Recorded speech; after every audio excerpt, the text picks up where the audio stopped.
populated region of Lombardy to try to contain the spread of coronavirus. The shutdown is affecting 16 million people who are being told they can't travel into or out of the region, as well as 14 other provinces. LBC's correspondent in Italy, Claire Speak, says this is a dramatic development. There are a lot of people who work in the north of Italy but are from the south, and they are obviously wanting to get home. So last night there was a lot of panic, a lot of people trying to travel south. The vast majority of people that I've spoken to have taken it quite well. They understand these measures have to be taken, but obviously there's a lot of uncertainty and people just aren't sure how they're going to be able to work, keep their businesses going as these measures keep being put in place. Here, the government is going to introduce emergency laws so employees can get paid leave from work to look after people with coronavirus. 209 people in the United Kingdom have now tested positive for it. Jimmy Whitworth, Professor of International Public Health at the London School of Hygiene and Tropical Medicine, has told LBC the reaction is proportionate. The government are doing the right thing here. The number of cases, as you say, is just over 200 at the moment that have been discovered, but it's likely that there are substantially more and that the numbers are going to increase quite rapidly. In Egypt, a cruise ship on the Nile with more than 150 people on board is under quarantine in the southern city of Luxor after 12 people tested positive. In Bahrain, it's been confirmed the Formula One Grand Prix will be held behind closed doors later this month. Internationally, there are more than 105,000 cases of coronavirus, while more than 3,000 people have died from the infection. In other headlines this hour, it's understood the Chancellor will double the money set aside for flood defences in England to more than £5 billion. In his budget on Wednesday, Rishi Sunak is expected to say more than 300,000 properties will be better protected over the next 6 years. A man is in a serious condition after being repeatedly stabbed as he sat in a car. Police say shots were also fired shortly after it happened in the Northfield area of Birmingham. No one has been arrested. The Welsh Government is planning to give prisoners the vote in local council elections. If passed by the National Assembly, it'll apply to around 2,000 serving sentences of less than 4 years. Another supermoon is expected tomorrow night, the second one of the year so far. Astronomers say the sky will be brighter than usual. LBC weather, sunny spells and the occasional shower, some of those showers heavy with a risk of hail and thunder, a high of 11 degrees. From Global's newsroom, for LBC, I'm Philip Chrysikos. What are you thinking about right now? Well, if you're not thinking about owning a stylish and sophisticated SUV, then this ad will be of absolutely no interest. Nothing. Nada. 0% interest, in fact. But that's exactly what SEAT are offering. 0% APR across our entire SUV range until the 17th of March. So for just £249 deposit and £249 per month, you could drive away an award-winning SEAT Arona. Which, if you think about it, is interesting. Visit seat.co.uk. With Solutions Personal Contract Plan based on Arona SE technology on 48-month, 10,000 mile per annum agreement with £7,008 optional final payment. Stock vehicles only. Minimum 10% deposit on Taraco. Indemnities may be required. SEAT Financial Services. This is LBC from Global, leading Britain's conversation. The Nigel Farage Show.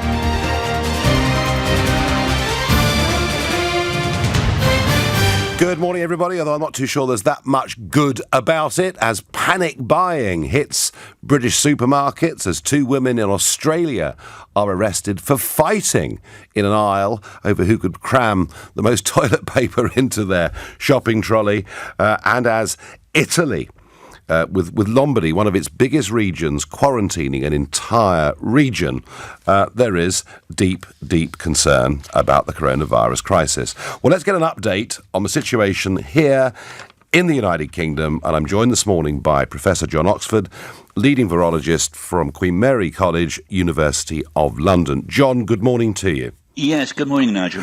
Could you give us an update on the numbers in the UK, please? I'm the last person in the world to have the numbers in my head. Okay. All I know is there'll be more today than yesterday. Right, okay, well, what I got was 209 now confirmed cases, and clearly spreading quite quickly now. Yes, well, relatively quick. It's not like if it were a flu. If it were a flu now, and sorry, I'm a flu virologist, there will be tens of thousands of people infected. So I still have to put this in perspective. Okay. You know, and you say about bad news. There's some quite good news because globally, because China seems to have got a grip on it. with just public health, what we're doing. The death figures are coming down. The increased things have been reduced. Mm-hmm. So that is really quite something. And actually, I'm looking on Italy as good news, because I was just hoping they're going to take some action and not just let the whole thing blow out of. And they are taking action. So it depends how you read it, doesn't it? I read those two things as rather good news. So in China, I mean, is this a case of quarantining has actually worked? I think so. Oh yes, I mean they've when you think about it, they've sacrificed almost everything, their economy, the country, to try and break the back of this virus. Yes. And I think they're succeeding. I mean, the Wuhan, certainly the figures are coming way down. That's where it all started. So it's a very impressive and sets an example for all the rest of us. So I'm glad that Italy has copied them and to try and stop it in this, and I think they will. And we should be prepared to do probably more than we are. I mean, I would like football matches stopped and so on and so forth, but we are where we are. So they've set an example. And I'll tell you one thing that's happening. They've set an example that the people are coming back to China from Europe and reinfecting, spreading the infection into places of China where they've not yet had it. So that's not so good. No, that's not so good. I mean, I have to say, I've been bemused that we've still been, allowing flights into the United Kingdom from northern Italy, from Tehran, from South Korea. They've still been coming into Heathrow Airport with not a single person being stopped and checked. And I just wonder, in your view, do you think Boris Johnson's government has shown some strong leadership over this? Well, not the Prime Minister himself. I wish he were more participating in the hand washing and that sort of thing. And him and the American chap running around saying they're not going to wash their hands and they're going to shake hands and all this sort of thing. Yeah. I would rather see that nailed down, quite frankly. I'd like to see leadership. I'd like to see an example being set. I think the rest of them are okay, and I'd like to see the things happening now. I'd like to see a bit more putting a foot on social distancing. That is, no kissing, hugging. Mm-hmm. You see, this virus, you don't pick up this virus from the road or from a tree or out in the street. You pick it up from another person getting too close to them, and all this being friendly, like the Italians love to do, actually, and we all love to do, but that could put you vulnerable to picking up. So we don't have to change our habits for the rest of our lives. But I'd like to see, I view it like, this people business, like you get people funding, don't you, for funding in for everyone puts a little bit in. Yeah. If we did people public health, everyone contributed a little bit, maybe push off a foreign trip, maybe stop hugging, maybe get away and so on, then I think we would have that virus would feel very, very pressurized. Interesting. Now, John, help me with this, because there was some confusion on Friday as to exactly where we were in terms of the stages of coronavirus, because first on Friday morning we heard this, and stay with me, we heard this from Chief Medical Officer Professor Chris Whitty. I would say we've moved from a situation where we were mainly in contain with some delay built in to we're now basically mainly delay, but we're maintaining some of the elements. Mainly in the second stage. Mainly in the second stage at this point in time. So that was Chris Whitty. And then, John, later on, Boris Johnson said this. But the situation is pretty much as it has been, in the sense that we're still, Sam, in the contained phase.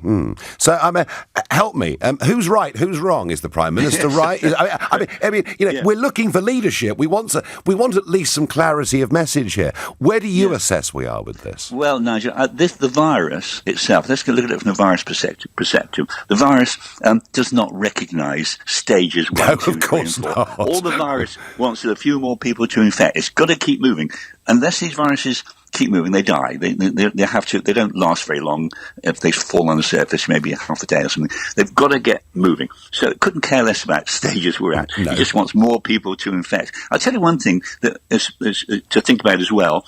I know all the predictions are from the mathematical models, and I don't usually believe them. There's going to be a huge wave of infection and all these deaths. And I don't believe that for 1 minute. And what tends to happen, and it's happened in the past, in the flu, certainly, say in 57, 68, 2009, these infections come in waves. They don't all come together. They come in waves. And on top of that, the waves don't hit the whole country at the same time. So you might very well have a situation where they've got their phase, whatever they call it, in London, but in the north of England, they're still 2 phases behind. So that's what I mean. The virus looks at it in a different way. So I'm not so keen on this phase, that phase. Something it looks to be a bit bureaucratic. But if it kicks them off themselves to get the preventative social distancing and all this underway, then so be it. And an Easter peak is what we're being told again. Is that just people just sort of complete shot in the dark? It's a bit to predict. I mean, what I'm hoping. What I wish is, I tell you what my wish list is, I wish this morning, when I woken up, had my cup of tea, on that Sunday and all that stuff, I wish that in my pocket there was a pill, like with flu or like these other things, I get in problems with this virus, I take the antiviral pill. Now, drugs are being what are called repurposed. There are 20, 50, 100,000 antiviral drugs against Hep C, HIV and all these others. Some of them possibly will have an effect against this corona, and they're being tested now. So we might have, in the next few weeks or couple of months, even a drug. We've got one which is pushing along, actually, it's not licensed yet, but there is one.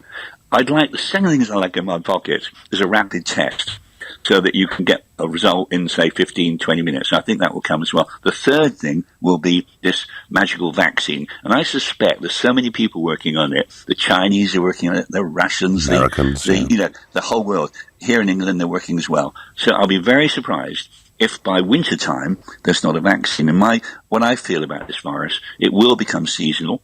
It will, I think, perhaps the summer and the spring will begin to hold it, just like it has with flu. I mean, 5,000 people this winter in England have died of flu. And now the figures are going down now because the spring's coming along. And I'm hoping that what we do, it's not the virus itself, it's what we do, that is, I'm not doing it yesterday, sitting out in the garden, whereas a few days before it was too cold. So now our habits will change as the weather gets better, and that could hit this virus on the head again, because we're getting further apart just naturally standing outside. John, excellent. Thank you very much indeed. And the message there from Professor John Oxford is we can all do our little bit to try and slow the spread of this virus. And I thought, actually, he was being quite reassuring in many ways, and pointing out that winter flu very often is far, far worse than anything even Italy has seen at the moment. But the news overnight from Italy is quite drastic, and it is that 16 million people have been placed under forced quarantine. The government approved drastic measures in an attempt to stop the spread of coronavirus. And just before I came on air, I spoke to Philip Willan, a freelance journalist based in Rome, and he told me about the number of cases. The numbers have been increasing inexorably despite efforts to contain the epidemic in the north of the country. There was a spike yesterday of 1,200 cases, bringing the total to 5,000, more than 5,800. And the total of deaths rose to 233. Since the beginning of the emergency. So clearly there's an impression that things were not under control, and tougher action was needed to try and get a grip on this crisis. So now we have some very radical internal travel restrictions within Italy. I mean, is this right that the whole of Lombardy is now somewhere that people cannot enter and cannot leave?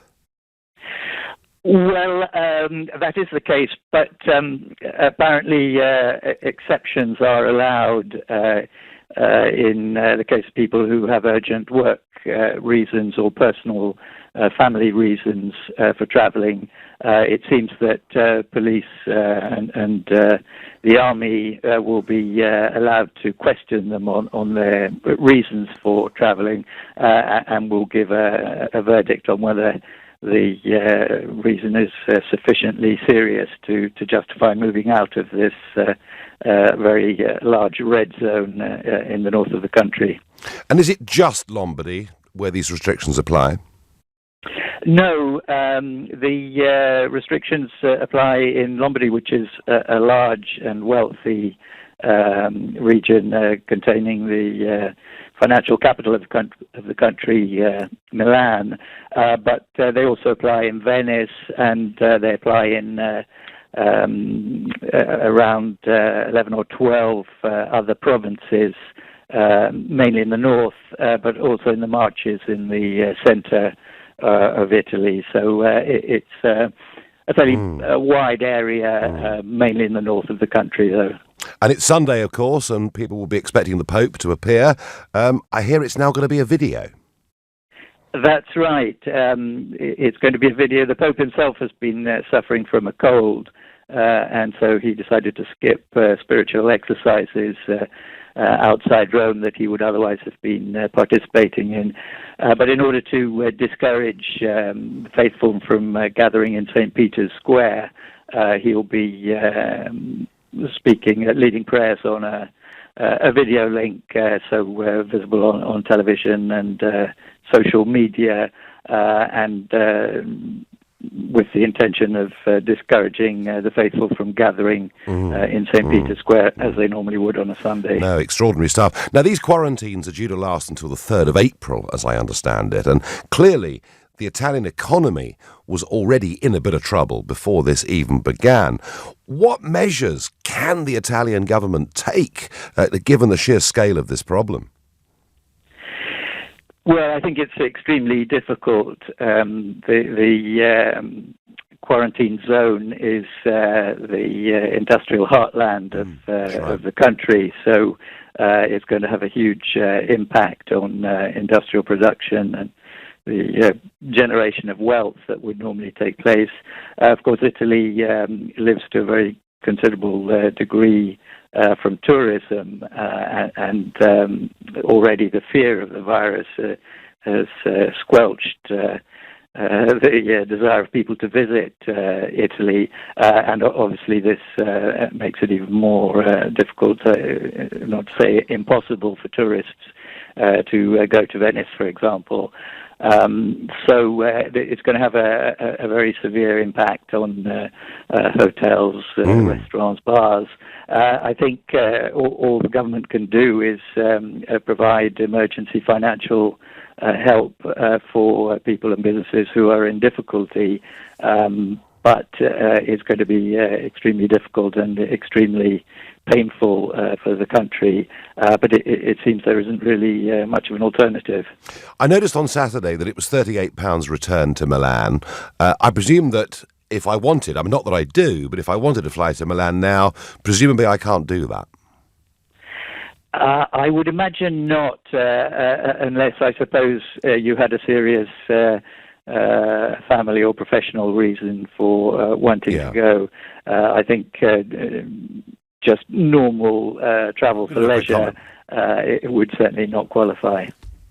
Well, that was Philip Willan from Italy describing the situation. 16 million people in Lombardy now in lockdown. And yet, unbelievably, Neil in Swansea says, Nigel, according to Heathrow arrivals, flights are still coming in from Milan. Neil, we thought we'd check that message, and 2 flights from Milan have already arrived at Heathrow Airport this morning. There are more due later today, and I will bet you there are no checks going on with passengers landing from Milan whatsoever. And the thing I want to debate with you this morning is Boris Johnson showing leadership through this crisis? As far as I'm concerned, we're not even attempting to stop the spread of this, not even trying to stop the spread of this. I think it's very, very weak indeed. Even if winter flu at the moment appears to have killed many thousands more than this has, with just 2 fatalities in the UK and people who already had underlying conditions. If we're serious about this,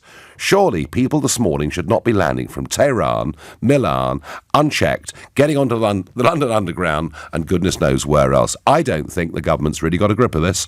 That is my view. Give me yours on 0345 6060 973. This is Nigel Farage. It's Sunday morning and it's 10:20. This is LBC. Discover Ireland's Wild Atlantic Way with Aer Lingus. Fly London to the west of Ireland from $32.99 each way as part of a return trip. Enjoy breathtaking scenery, taste fresh seafood, and explore wild coastal walks. Smart enjoys a short break in Ireland. Smart flies Aer Lingus. Book now at airlingus.com. Offer subject to conditions and availability.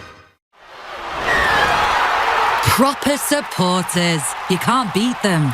But just imagine if your business had the same kind of support as your team.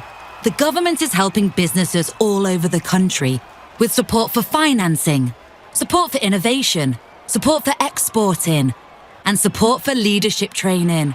And we're not talking part-time supporters either. Move move your business up a league. Go to businesssupport.gov.uk. Despite never having used them, Alison Peartree was not initially a fan of purple bricks. Because I heard from my uncle's cousin's neighbour's dog walker they don't have proper estate agents. But Alison's uncle's cousin's neighbour's dog walker was wrong. Purple Bricks have experienced local agents ready to sell your home. Turns out Martin from Purple Bricks was very knowledgeable. And he didn't charge commission. I've even recommended him to my sister's boyfriend's auntie's hairdresser, Sharon. Purple Bricks. Book your free valuation today. Fixed fee payable on instruction or after 10 months. Viewing service cost extra. Keep coming. Yeah, bit more. Bit more. At Hey Car, you'll find the best used cars all in one place. Every car is quality checked and comes with a warranty. So finding your perfect used car is easy. You just need somewhere to park it. Back. Whoa. Yeah, great. Stop. To find your perfect used car, search Hey Car. It's the spring clear out at Oak Furniture Land with some of our lowest prices ever. Don't miss out. It's online and in-store now, but must end Sunday. A change is coming. Millions of people across the UK are realising that if their broadband's out of contract, they could be out of pocket. So it's time to switch and save with Vodafone Superfast Broadband for £21.95 a month. Join the Great British Broadband switch today. The future's exciting. Ready? Vodafone. 18-month contract subject to credit check. Superfast 1, 73% of customers receive sync speeds above 35 megabits per second. Source Ofcom fairer pricing. Price may change during your contract. See vodafone.co.uk/broadband. Have you ever lost money on a stocks and shares ISA or an investment bond sold by a bank like Lloyds or Halifax? The first thing Goodwin Barrett told me was I could make a claim myself and even take it to the Financial Ombudsman for free if unsuccessful. I looked into it, but I'd much rather spend my time doing something else. Goodwin Barrett ran my claim on my behalf instead. No stress, all the way from investigation to the final payout. Get the compensation you could be owed. Text GOOD to 78900. This is LBC, the Nigel Farage Show. Call 0345 6060 973. Text 84850. Tweet at LBC using the hashtag Farage on LBC. Well, this coronavirus crisis all started in Wuhan in the Hubei province, and let's find out exactly what is happening in China right now. I'm joined by Sophia Yan, China correspondent for the Daily Telegraph. Sophia, welcome to LBC. Good morning. Tell us, what are the numbers at the moment in China, and are infection rates now slowing down? Well, globally, we've hit a milestone. There are more than 100,000 cases around the world, 80% of those in China, another 3,500 total dead. So in the last day, we've had less than 100 new cases, and that's the slowest increase in about a month. But remember, China, roughly 2 weeks ago, changed how it counts cases, and immediately after, the figures began to drop. The concern is that this may not accurately reflect the situation on the ground. On top of all that, we've got a hotel collapse. It's being used as a quarantine center, and about 10 dead, dozens more being rescued. And it just really speaks to how much effort has gone into dealing with the outbreak. And in terms of quarantine, I mean, how ruthless, how rigid have the quarantine measures been? It depends on where you are in China. The epicenter of the outbreak, Hubei province, is where residents have experienced the most severe lockdowns. But across the entire country, hundreds of millions of people are still under some sort of mobility or quarantine restriction at this very moment. The other issue that's come into play now is that China's faced with not just curbing infections within the country, but also ones that might be imported back in from elsewhere, from Iran, from Italy, from travelers coming outside of the country. And so now they're stepping up airport checks, Chinese authorities here, just trying to make sure they're catching the different possibilities of where this virus might be coming in from. Yeah, and of course, a very large number of British expats living and working in Hong Kong, including a son of my own. What is the situation in Hong Kong, Sophia? Well, Hong Kong is definitely remembering SARS. This is something that people in China and also Hong Kong, this is not something new to them. And so the SARS outbreak, they remember how badly the Chinese government response was nearly 20 years ago. And so it's not a good memory to have, the way that they're now going into this. And certainly fear is definitely there in Hong Kong. People are worried that they might see again this disease spread very quickly. And of course, we've had a couple of hundred cases in Hong Kong. I mean, this is something that is very difficult to contain. Clearly, the infection does spread rather rapidly. Many health systems completely overwhelmed with all these cases that are coming in. Yes, no, absolutely. And finally, Sophia, talk of a vaccine, I saw perhaps by April of something maybe being effective. Yes, there's scientists in China, the US, UK, all racing to develop a vaccine. Now, rapid genetic sequencing and open publication of the virus by Chinese researchers has been a boon, really, for those working on these vaccines and various treatments. Several labs are now trialing prototype vaccines in animals, and they're fairly confident that we could be moving into human testing next month. And that's definitely good news for those dealing with this, the health officials on the ground. And a lot of these vaccines, what they're trying to do is to target the so-called spike protein. That's the key protein in the coronavirus that invades human cells, leading to infection. OK, thank you very much indeed. Thank you. That was Sophia Yan, China correspondent from The Telegraph. And rate of infection slowing in China, but as she quite wisely said, the Chinese government have changed the way that they measure this, so you pays your money, you takes your choice in terms of what you believe. But isn't that interesting? So if you fly today, right, from Milan or Tehran into China, you will be health checked at the airport. But if you fly today from Milan or Tehran into London Heathrow, you will not be health checked. You can pick up your kit and off you go on the London Underground or wherever else it may be. And my own feeling is that Boris Johnson is not showing sufficient leadership in this. Yes, I understand. At the press conference, the chief scientific officer, the chief medical officer had the lion's share of what was said and the questions that were asked from the media. And I'm not objecting to that. I just think the Prime Minister ought to be doing more. That's my feeling. But, Mike from Norwich said, as ever, Nigel, you speak my mind. But the government make their decisions on the economy. Well, Mike, they may well think that economic considerations are more important than public health ones, although I'm not actually sure that's fair or sure that's true. Annie in Norwich says Boris is showing leadership following corona advice from all the medical experts. The media are being irresponsible and causing the panic. Annie, I'm not trying to cause panic. Indeed, we had Professor Oxford on earlier, who actually was saying, whoa, just calm down. Everyone changed their patterns of behaviour a bit, and this is going to be okay. So we are not on this show or this station trying to spread panic. I just think more could be done to stop the spread. And I think to have, at the end of last week, the Prime Minister directly contradicting the Chief Medical Officer, frankly, I just don't think it's good enough. Let's go to some callers. Let's go to Harry, who's a new caller from Wolverhampton. Good morning, Harry. Good morning, Nigel. Good morning, welcome. So what do you think about the leadership being shown by the government? Well, I just wanted to ask you if you think the government is doing enough, because personally I don't think they do, and at what point do we need to introduce more drastic measures to combat the spread of coronavirus in this country? Well, if as we speak, Harry, there are people in the arrivals hall from Milan at Heathrow Airport and not one of them has been checked, I would have thought these are fairly obvious places to start, wouldn't you? Yeah, but what confuses me is why aren't we doing these checks? I don't know. Harry, I just don't know.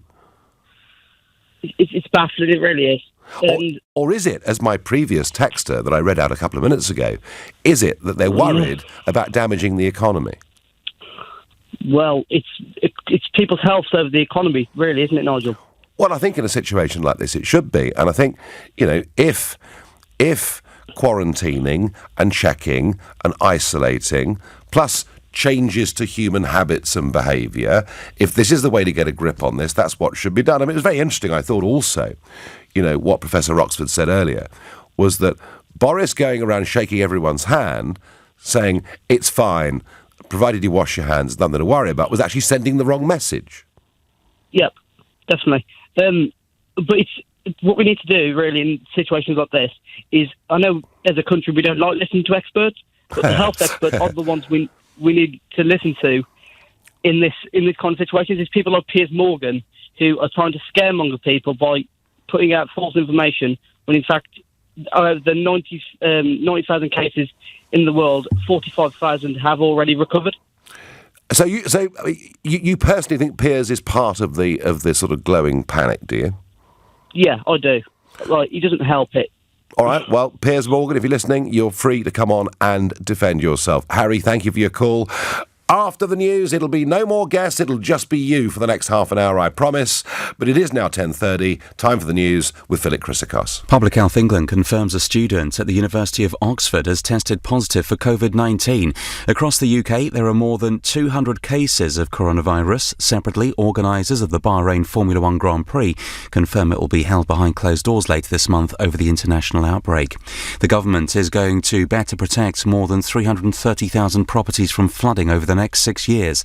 The Chancellor is expected to double money for defences in England to more than £5 billion in his budget on Wednesday. Police have charged a 25-year-old woman with neglect following the death of a 20-month-old child. She'll go before magistrates in Mansfield, Nottinghamshire tomorrow.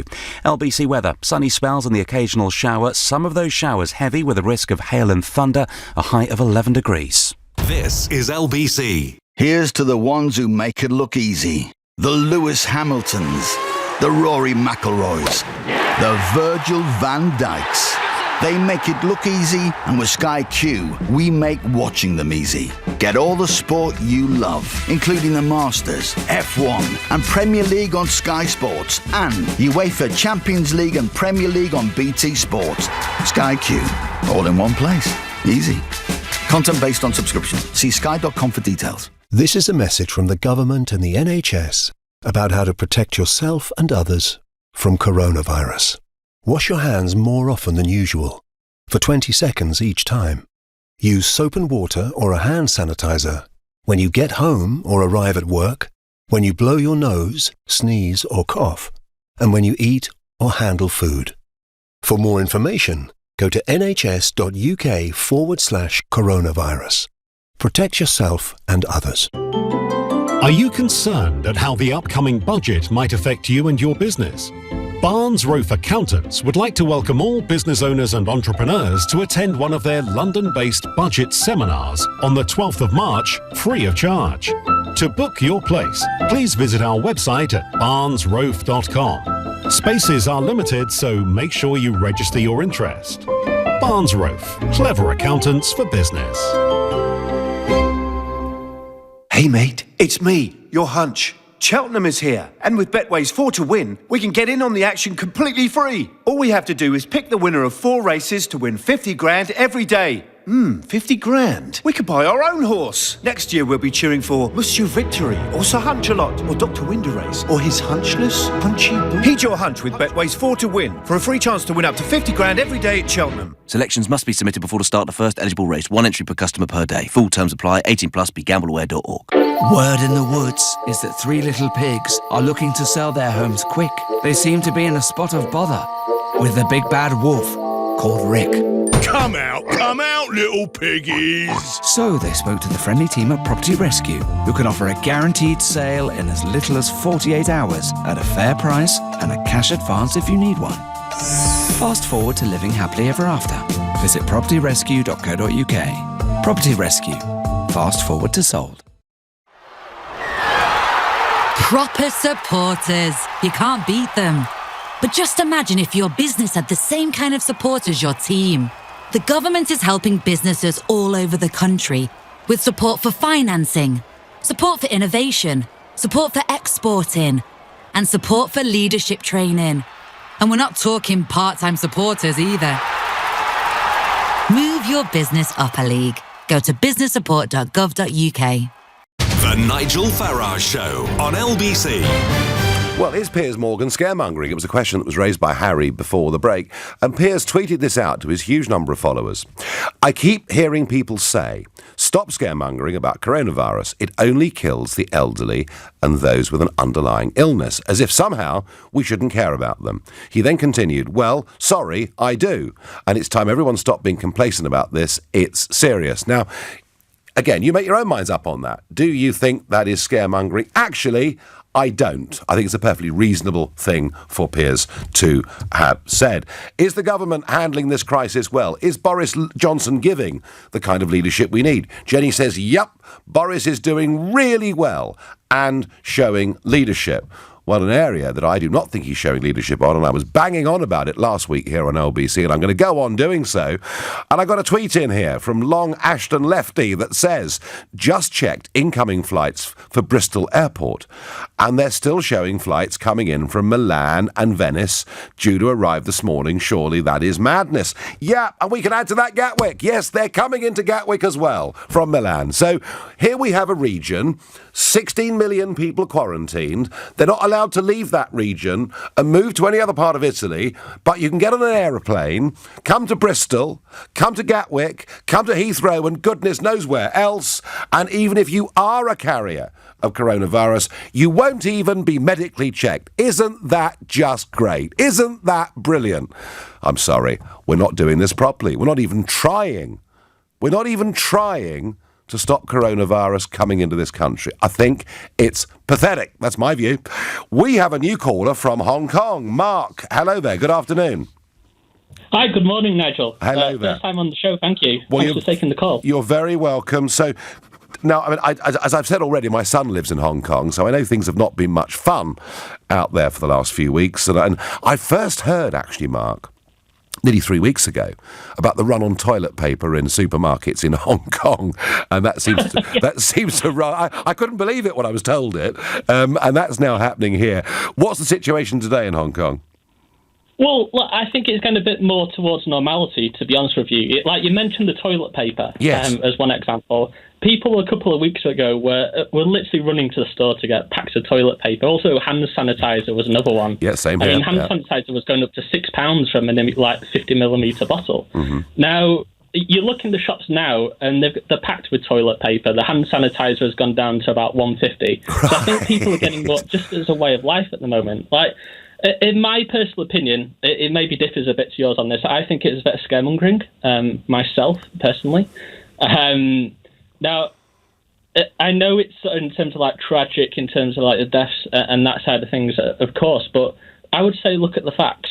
And in terms of who it's affected most, it's mainly the elderly, right? So it's mainly over that certain age group. Mark, don't they count? They do absolutely count, but what I'm saying is, why are people, my age, around 20, 30, going out panic buying face masks? What I would say is, I in a sense, if I bought a face mask myself, I would think it's pretty selfish for me to do that. I think let the people who need it, the hospitals, the elderly, take those face masks.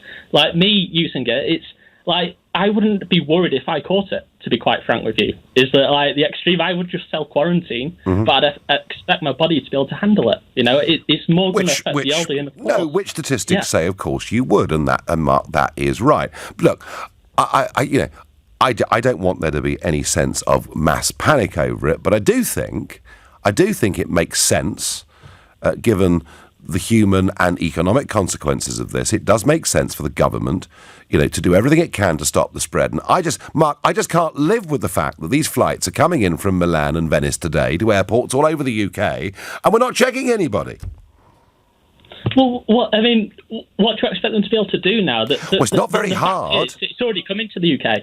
Already come into the UK, so it's going to spread sooner or later. Mark, you're just delaying the inevitable. I just don't buy this. Look, all right, it's already here. I tell you what they can do. Go on. Tangible. And this is more companies, not the government, right? I would say companies stop flying people into pointless VC conferences across the globe, in terms of getting them face-to-face with individuals. You've got online these days, just do virtual conferences. That's one way of stopping the spread.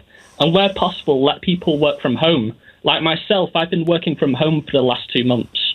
That's what my company has allowed me to do because of this. Yeah, and I understand that. That can make a difference. I understand that. So in Moscow, Mark, if you want to go onto the underground in Moscow, before you're allowed to walk down the steps, someone places something on your forehead and measures your temperature, okay? And if you've got a high temperature, you're not allowed to go on the underground in Moscow.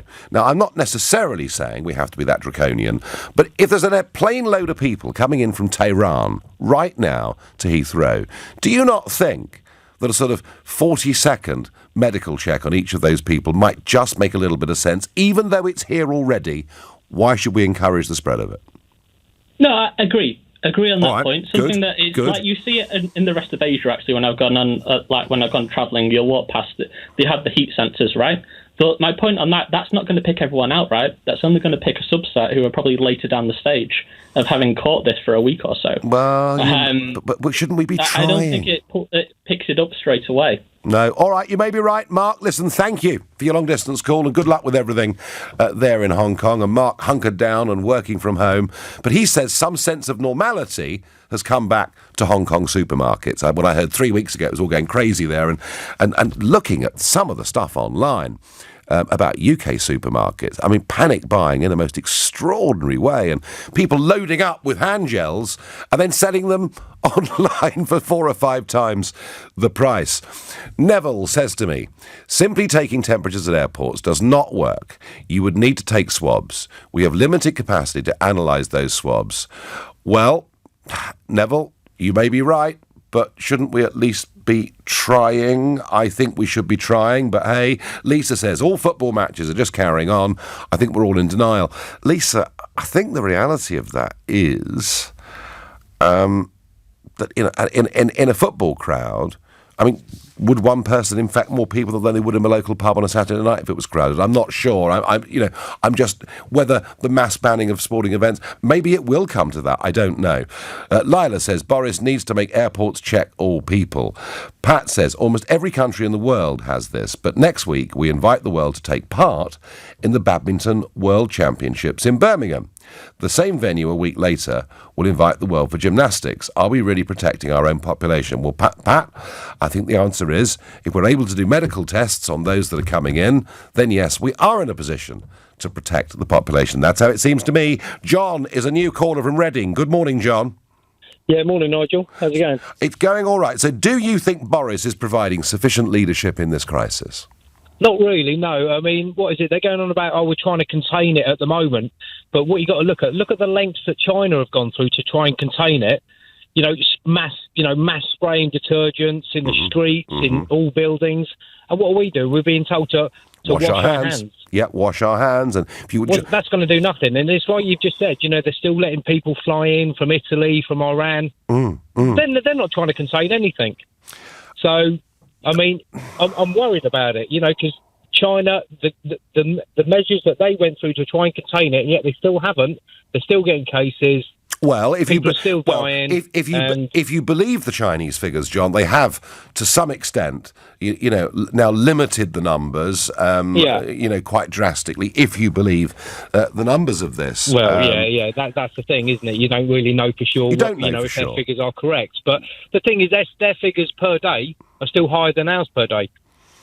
Yeah, but then as a percentage, they're much, much lower. Yeah. So you can argue. Yeah. I mean, you can argue one against the other. No, John, I just feel that it really that insufficient is being done, particularly with new arrivals coming into the country. I just don't really understand it. There's just a general lack. I mean, I see people in the street, like you said. I mean, a lot of people are still in denial about their personal hygiene. And, it's just worrying. I personally think the numbers are just going to keep going up every day, day by day. And as soon as it's, old people, they're saying old people with underlying medical conditions, I personally think any old person, without even a healthy old person, is going to be at risk. Yeah, no, that may well be right. John, thank you. Let's go to Pat, who's calling from Devizes in Wiltshire. Pat, good morning. Good morning, Nigel. I speak from some experience in this, not of coronavirus, but of writing pandemic plans for business. Okay, good. I'm a risk analyst, and on the whole, government's done a pretty good job. With regard to checking people coming into the country, you always have to weigh up the risk against the benefits.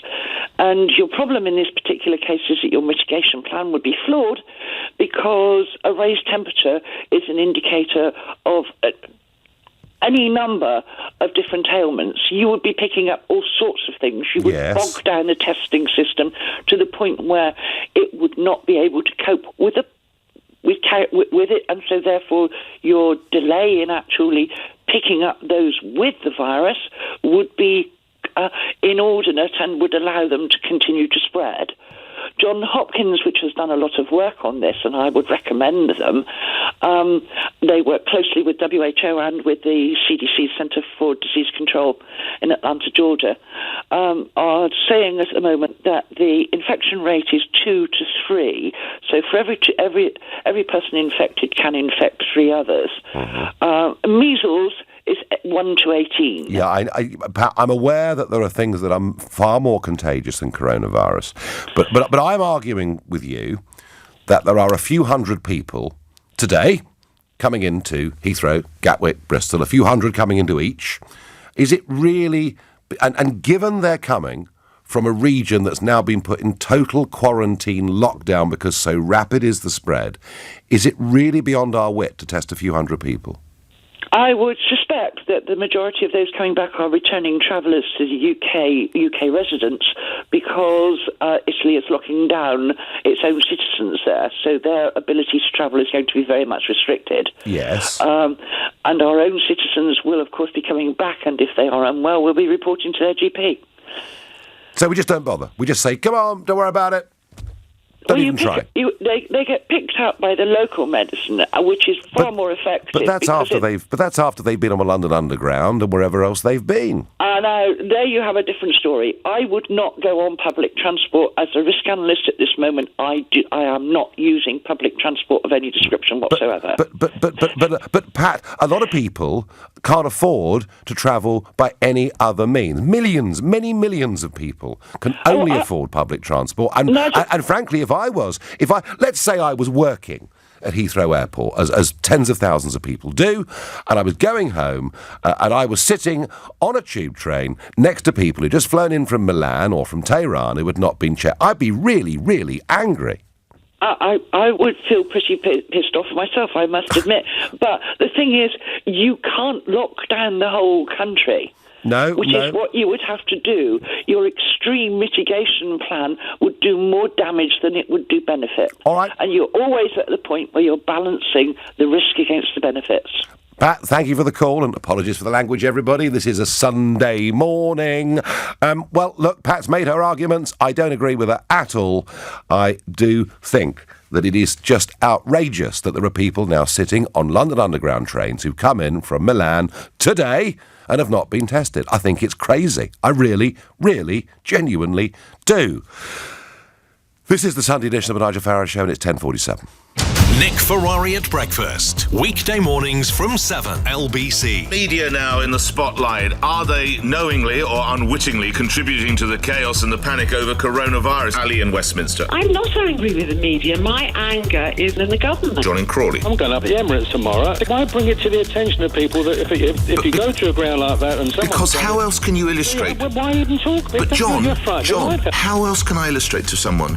How do I make my point? Nick Ferrari at breakfast. With Simply Safe. Easy to choose, set up and use. LBC.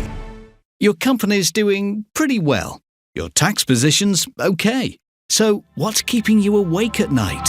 To face the future with confidence, talk to Vision Consulting. We've expanded from Gants Hill to the Gherkin, with clients from the fishmonger to the multi-million-pound property investment company. And our growth as a firm of chartered accountants and registered auditors is based on our passion for our clients' business. Have confidence in your accountant. See visionconsulting.co.uk. Are you getting a train over Easter or the May Bank holiday weekend? If you are, here's some important news from us at Network Rail. As part of our ongoing work to improve the railway, we're carrying out essential rail upgrades from the 10th to the 13th of April, and then from the 8th to the 10th of May. This means your usual train might be on a different schedule, or even not running.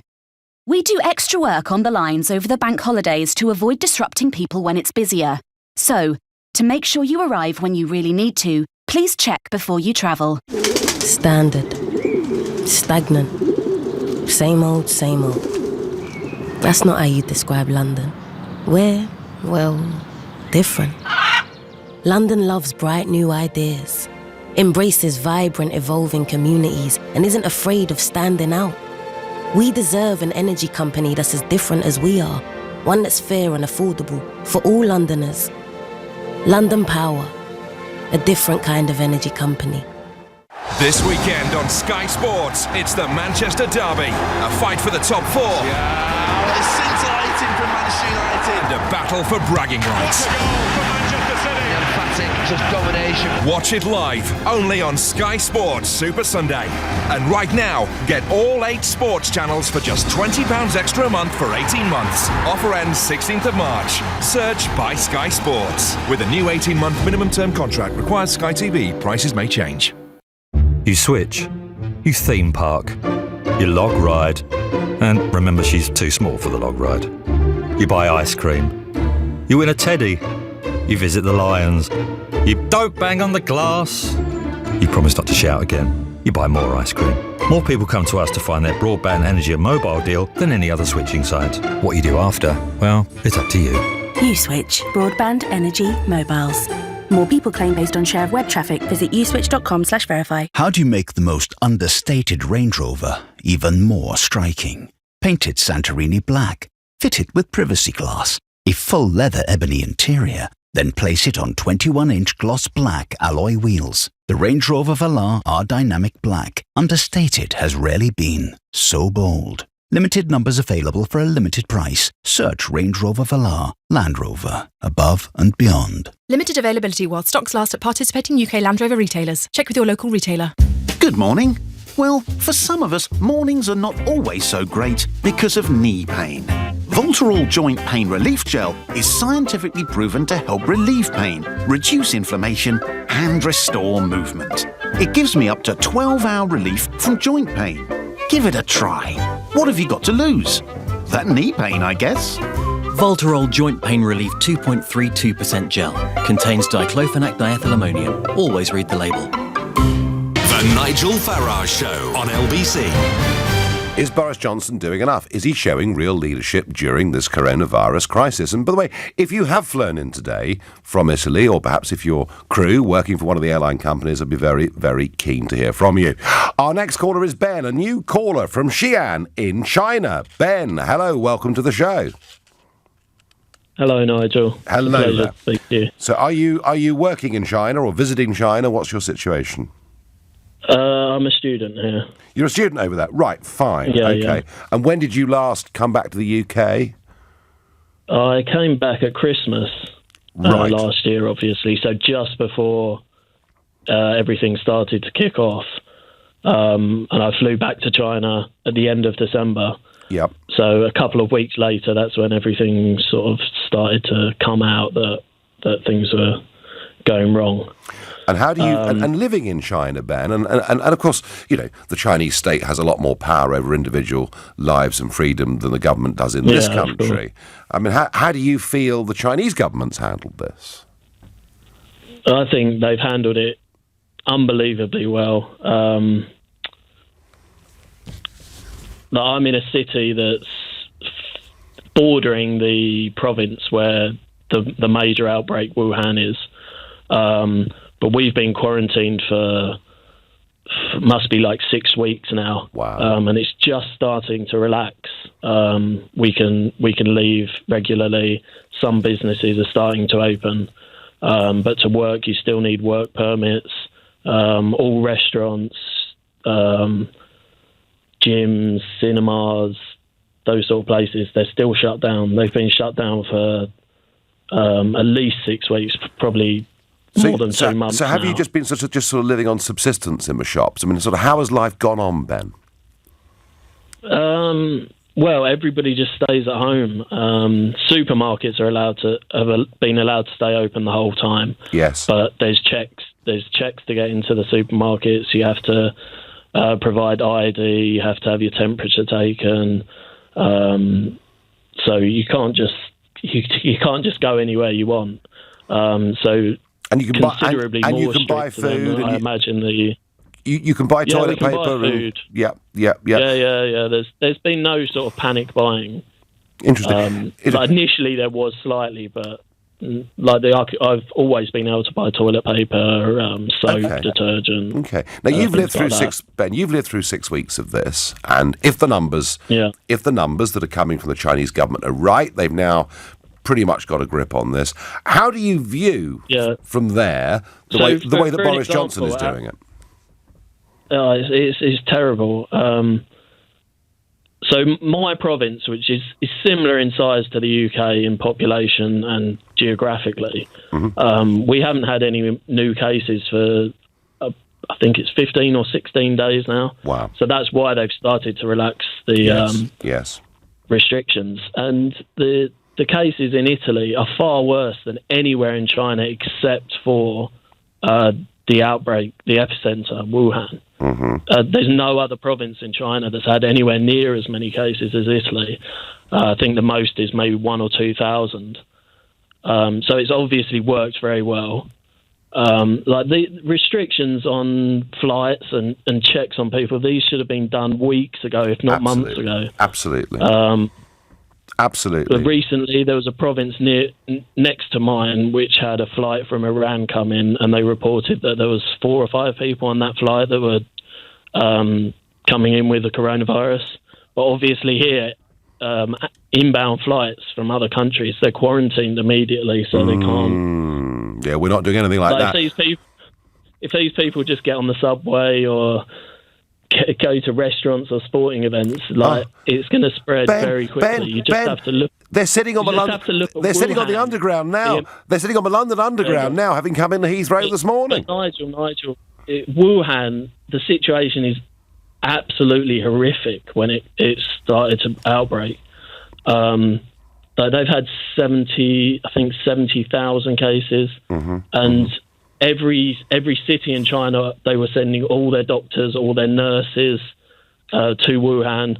The entire Chinese military medics were all sent to Wuhan. But they were so worried that another city would have a similar outbreak that they would just not be able to cope. Like, they built 2 hospitals in 2 weeks. Like, there was people, they didn't have beds for these people for weeks and weeks. Like, people just couldn't get a hospital bed. Like, you just don't want to see that in London or Rome or a big city in Europe, because they're not going to be building hospitals in a week. Was it 5 days they built? I mean, they've got more power to deal with this. But your thoughts on the way the Chinese government have acted compared to the way we've acted are really, really interesting. And Ben, if you wanted now to fly back to the UK, could you? The entire time they've said I can fly out of China. So even when we were under the harshest of quarantine, they said I could fly back to the UK, and that was just. And you could have come back, Ben. Of the UK to, you could have come back to the UK, Ben, and I wonder, you could have just probably just walked straight through Heathrow Airport. Yeah, probably. Seems unbelievable.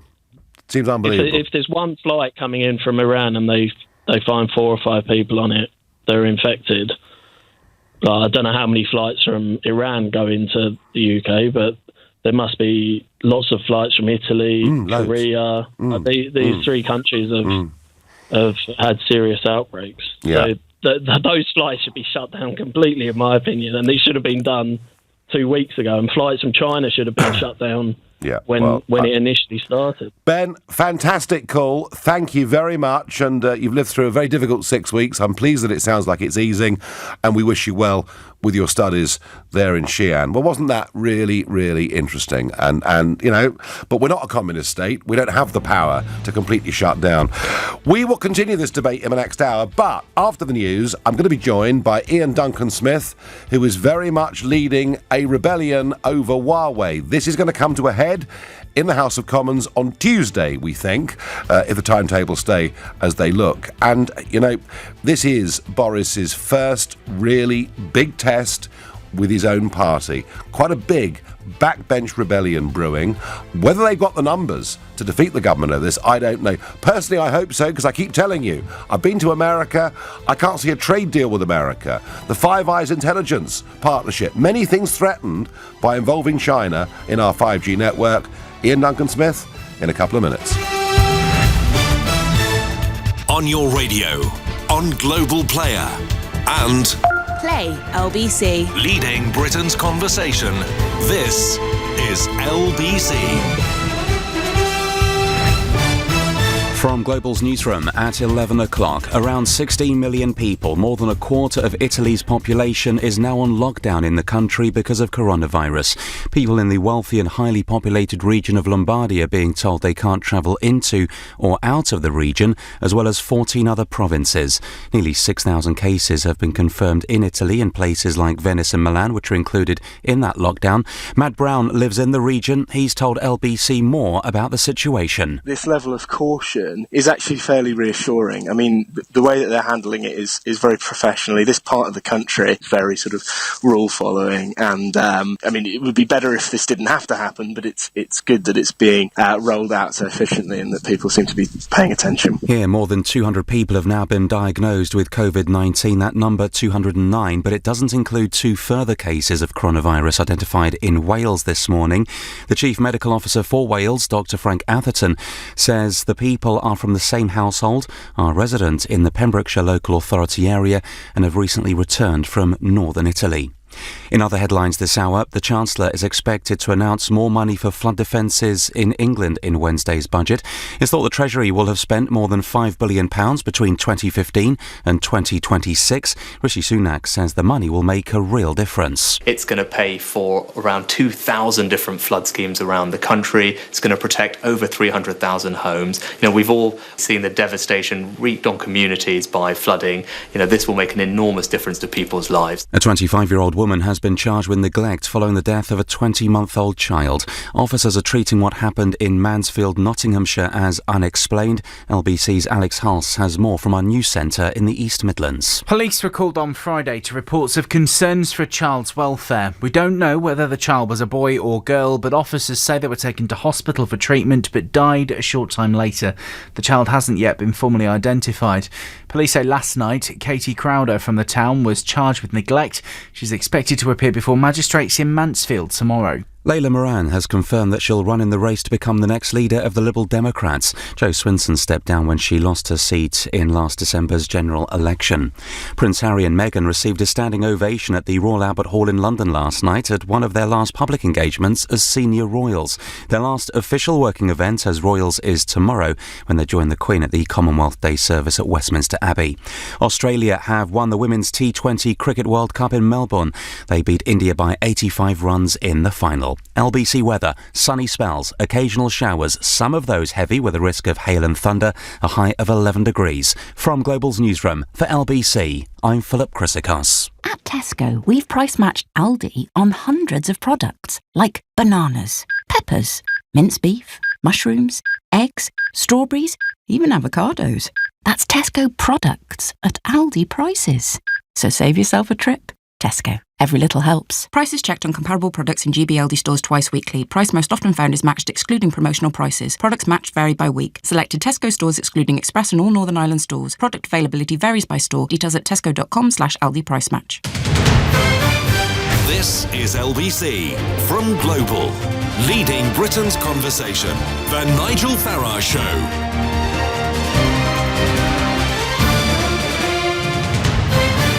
We will go on talking about coronavirus, and in particular, if you've flown in today to Heathrow or Bristol or Gatwick from northern Italy, maybe even from Tehran into London, and whether you're a passenger or particularly aircrew, I'd like to know, do you think enough checks are being done at UK airports? Because I simply don't. Before I get back to your calls and thoughts on that, the government faces potentially quite a big test this week, and it's a very, very important subject. Over the last few weeks, we've debated Huawei's role in the 5G network extensively, and it appears something of a rebellion is now brewing. And I just wonder, are there enough backbench Conservatives who are prepared to say, we simply can't support this, and there is an amendment that is being put down to the Telecommunications Infrastructure Leasehold Property Bill, and the amendment would say that Huawei would not be involved at all in the UK's mobile phone networks by the 1st of January 2020. 2023. And this is something I feel incredibly strongly about. I don't believe there's any prospect of a trade deal going through US Congress, all the while Huawei is involved in this issue. I even, when I was out there a few days ago, people talking openly now about the Five Eyes intelligence sharing partnership. And remember, that is us, it's Australia, it's New Zealand, it's Canada, the USA. People openly saying, forget about the Five Eyes, it'll become the Four Eyes if the United Kingdom continues on this course. And Ted Cruz, Texan senator, guy who had a tilt at the presidency a few years ago, he said 4 eyes better than 6 eyes. So there is potentially a lot at stake here. That's my feeling. Well, joining me now is a former leader of the Conservative Party, an ardent Brexiteer, and somebody who was very much at the forefront of trying to get this decision changed, and it is Sir Iain Duncan Smith, MP for Chingford and Woodford Green. Sir Iain, good morning to you. Good morning, Nigel. Morning. Good morning. I've just laid out the fact that this amendment has been put down for debate on Tuesday. I have to say, personally, I think this is desperately important. Could you just explain to people why you've got the date of 2023 on this? Well, first of all, I just caught the tail end of what you were saying, but you're right. The real problem we've got is right now the UK has no friends, literally no friends amongst any of its allies over this issue. It's not just the Five Eyes that you talked about, New Zealand, Australia, Canada, America, and ourselves, but all of those are opposed to it. Australia is vehemently opposed to it. They have a lot of trade with China, and they're not going to be pushed around. But beyond that, it's like they aren't doing it in Vietnam, is refusing to have Huawei on, France is, they'll do it, Ericsson. Germany's now humming and hawing and going towards some other Western producer. One by one, everyone is basically saying the UK's got this wrong, and we're still, I think, rather arrogantly saying, well, we think we can contain this, and we can't.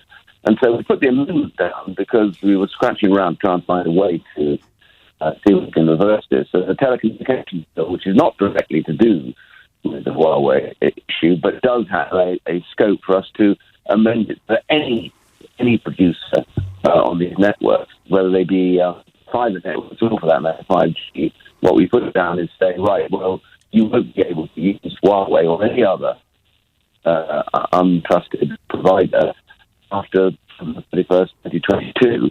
The reason for that is because it gives them a chance to get them out of the systems, and they're in 4G and things, and we're going to get them out. Yes. So we're just being reasonable about it, but we're saying to the government, okay, if you don't like that date, tell us when. Yeah, okay, no, that does make sense. And Iain, tell me, do you have the numbers? Well, you know what it's like in-house. You've just been elected, a Conservative government with a large majority, and people are therefore somewhat, concerned. They don't want to start causing trouble. But I think the truth is we have a very significant number of people who are, at the moment, MPs, that is, deeply... I've lost him. It was a rotten line anyway. We were struggling a bit there, but I think Iain Duncan Smith was going on to say they've got good numbers and they're confident. I guess what they will hope is that Boris will back down before being defeated. I did hear from another Conservative backbencher who feels strongly about this morning, that the Labour Party are absolutely on board with what the rebels are trying to do. So there is, Boris facing a major defeat in the House of Commons, potentially on Tuesday. I hope he changes his mind before he gets there. And the reason, as Iain Duncan Smith said, that they're talking about 2023 is not only would we not involve Huawei in the new building of the 5G network, but it would give us a couple of years to phase out the equipment they've already got in part of the existing 4G structure. And well, look, folks, you know how I feel about this. I think there are some things the government's getting right. I think its positioning, its attitude towards Brexit, the behaviour of the chief negotiator, David Frost, at the moment, I can't praise it enough. But this particular decision over Huawei, I think, is the worst decision we've seen by a British government for many, many years. I desperately want to see it reversed. And as Iain said, it's not just the English-speaking world that think this is a mistake. Countries like Japan, Vietnam, and the Germans now having a big debate about this as well. Now, another area where I do not think we've got sufficient leadership is on this whole coronavirus situation. Maria is a new caller from Southampton. Maria, good morning. Morning, Nigel. Good morning. So, is the government handling this well? Well, I woke up this morning to an email from my daughter's sixth form college saying a child had been diagnosed, or a young person had been diagnosed with coronavirus, and they were isolating. There's nothing about deep cleansing, and I was told my daughter should still go into college. She's doing A-levels, and she's going to go on to do product design at university, so she has to go in to finish projects there. Then I spoke to my husband, who's a taxi driver, who's been sent to Gatwick, and found out on the way the flight he's picking up is from Verona in Italy. And how does he feel about that? He's diabetic, he's over 60, and I am an asthmatic, and I look after my 85-year-old blind mother.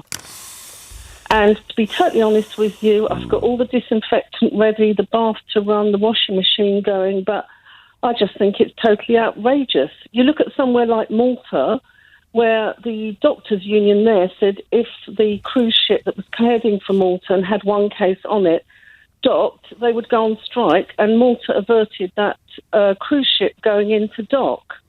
It just seems like, you know, my husband being a taxi driver, last week he told me that he picked up somebody who travelled from Australia, where she was checked with her temperature and everything. Yes. Stopped off at Hong Kong, was checked, got to Heathrow, nothing. Nothing. Maria, absolutely nothing. And that was my experience last Sunday morning when I was there early. Yeah. No, well, Maria, obviously very concerning for you. And yeah, we should be checking people at Gatwick and Heathrow and elsewhere, shouldn't we? But it's awful, Nigel, because people like my husband, he's self-employed. He can't afford not to work. If he doesn't work, we don't pay the mortgage, we don't pay the utility bills, we don't feed the children. Yeah. And what are we supposed to do? Maria, I don't have an answer for you other than I don't think he should be having to pick people up who've come in unchecked from Italy or Iran or South Korea. Maria, thank you for your call. And doesn't that call in so many ways just show you, that people really are beginning to get slightly worried about this? And you take her case, diabetes in the family, aged mother living with them. I understand it very much indeed. Darren is a new caller from Kent. Darren, good morning. Hi there, Nigel. Good morning. So, has Boris provided the right kind of leadership in your view? Look, I'm a working dad. I've got 3 boys, wife. I think all the information that we've received, or I feel we've received as a family, has been absolutely bang on the money from the government and from the relevant health services. I think there's been transparency. And you know what? To a degree, there's an edge of panic about it, and understandably. And I think that they've got the balance absolutely bang on the money, the government. What information have you received, Darren? I think everything we've seen from press releases regarding what we should do as far as sanitising is concerned. So other than washing your hands, what single piece of advice or leadership or example has Boris Johnson given you? Well, we only have to look the press releases regarding, the cases. I mean, look at this is a country with, how many 30, 40 million people. And don't get me wrong, this is serious. And I'm not being complacent about it, but we've got 168, 200 cases. And I think we're taking it really, really seriously. Do you? Do you really think that? Do you really think that people flying into Gatwick, not too terribly far away from where you live, right now, coming in from northern Italy and not being checked and getting on public transport, do you really think that makes sense? First of all, Nigel, I don't know what facts you've got, because I certainly don't have any facts regarding this. For example, do we know what they're doing in Tehran and Italy? Do we know if they've conducted tests themselves? What we do know is that at many airports all over the world, people arriving in countries are being checked and indeed, if necessary, are being quarantined. And what we do know, Darren, is that in this country we have done diddly squat. That's what we do know. What I'm saying is, do we know what's happening at the other end? We know that 16 million people today have been quarantined inside the region of Lombardy, and they're not allowed to leave it and move to the rest of Italy. But if you want to get on a plane and leave Italy, that's fine.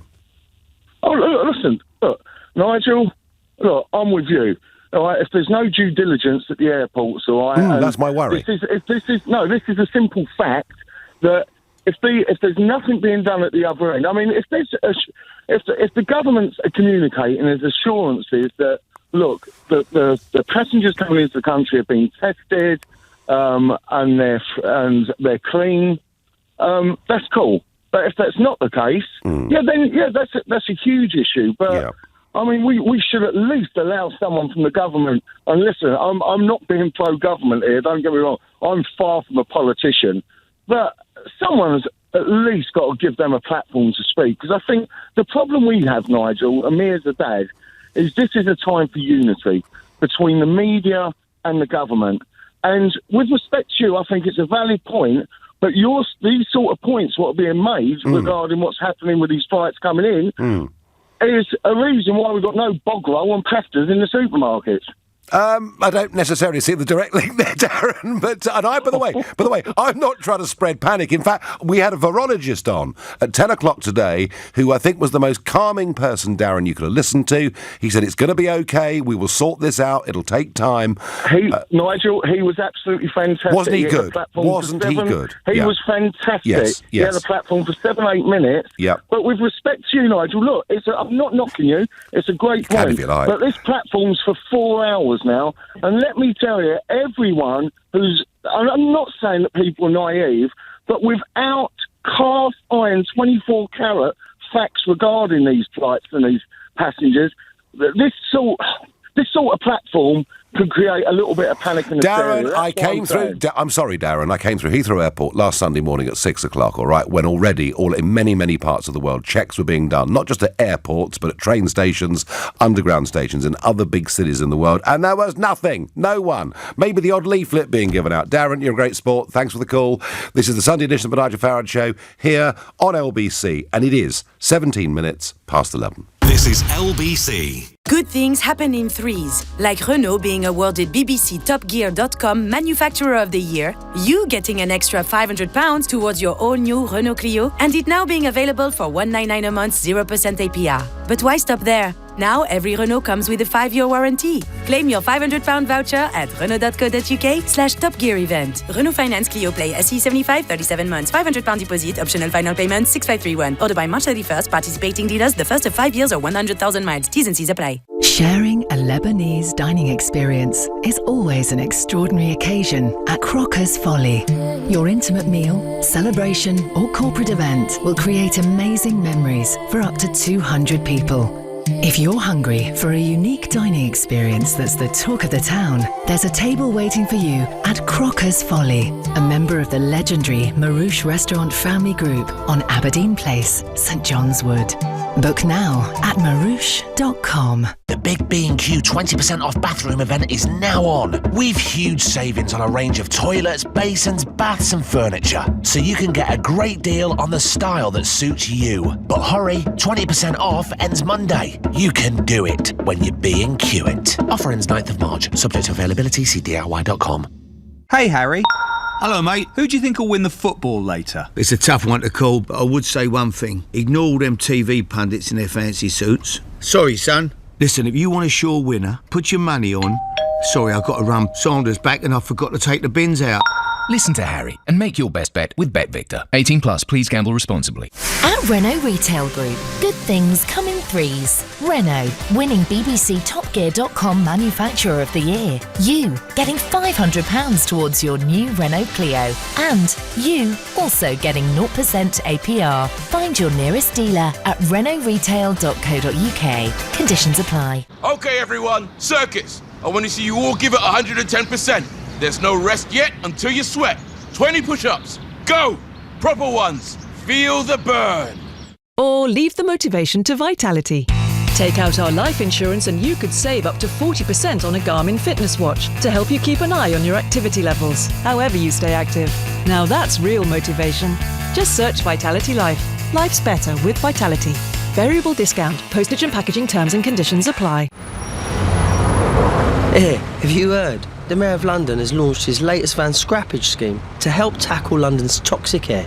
Small businesses or sole traders like me with a polluting van could now get £7,000, which you could use to trade up to a Euro 6 vehicle. And you could get an extra £2,500 towards running costs if you go electric.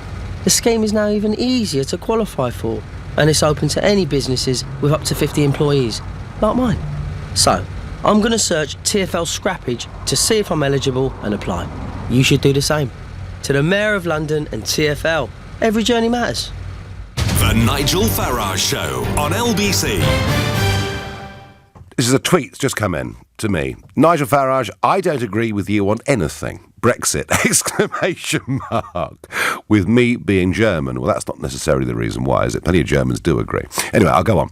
But on this occasion, re COVID-19, I agree with you totally. No leadership. Late or no appropriate decision making. My husband is a consultant in the NHS. I can't see any safety measures being undertaken to protect NHS staff. Thank you, says Iris. Chris says, morning, Nigel. Given that this disease is unprecedented, should we not give Boris and his cabinet a little more slack? I feel they're doing their best. Well, Chris, I'm sorry, I don't feel they're doing their best. If we really, really, really want to stop the spread of this disease, and we know this disease is spread human to human, then what we do not want are more and more people coming into the country who've got it, adding to the problem. And if that means allocating some resources to checking a few hundred people who've come into Gatwick or Bristol or wherever else it may be, then frankly, I think that should have been done, not today, but I think when I was there last Sunday morning at Heathrow Airport, there should have been checks of some kind going on. I really do believe that. Jim says, was just checking online, you can still fly to Milan tomorrow and return on the same day if you want to. I think the government need to look at this. Why are we importing more viruses into the country? Yeah, I looked on Saturday, it was 38 quid. Day return to Milan, if that's what you wanted to do. And it's a bit confusing. And, Mike in Fulham says, well, hang on, surely the planes are empty if Milan's in lockdown. It would appear it's not in lockdown for foreign visitors, Mike. That, I think, is the point. And I think if you're an Italian, you can probably get on a plane and leave. What you can't do is get on the motorway and leave the Lombardy province. Nigel, I'm a private hire driver who does solely airport transfers, mainly between Gatwick and Heathrow. The company I work for rely on my 15% commission. I am really petrified for my 80-year-old mother and 95-year-old great auntie who I'm in constant contact with. Simon, yeah, we just had the wife of a taxi driver, private hire driver, on earlier, and she was pretty worried too. On Twitter, my friend left Thailand last week. There was voluntary testing at Bangkok Airport. He arrived in Heathrow, where there was voluntary testing. I have heard on some days there is voluntary testing, although quite how public it is amongst all the noise and confusion and chaos of what lane should you be in anyway, certainly not enough is being done in my view. Sue in Perthshire is the radical here. She says they could have contained it if they'd shut everything down from the start. And that is the balance, isn't it? The balance is that you want to be concerned but not spread panic. The balance is you want to take appropriate action but not crash the economy simply for the sake of it. And I get this, and I'm not pretending it's an easy position for anyone to be in. But when the Prime Minister openly contradicts on the very same day what the Chief Medical Officer has to say, I ask myself a question. And when I see how airports all over the world are dealing with incoming passengers, especially those coming from high-risk areas, I say we're actually playing catch-up. We're actually behind the curve on this. We're not leading from the front. That's my feeling. Ellie is a new caller from Harlow. Ellie, good morning. Good morning. I was just wondering whether there was a better approach than just kind of a blanket phase contained, phase delay, and whether the government should really be looking at it from what's going to be riskiest. And I would agree that flights, coming in from directly affected regions is a risky one. But we've also got things like there's a conference next weekend of 40,000 photographers that will all be meeting and trying out cameras, things like that. Happens every year.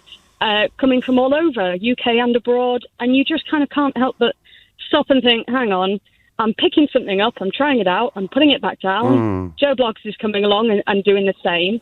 Surely something like that is also quite risky. And so I think instead of just a blanket phase one, right, now we're in phase two. I wonder if things really need to be thought about. This is a risky thing. Is the logic, from directly affected regions are risky as well.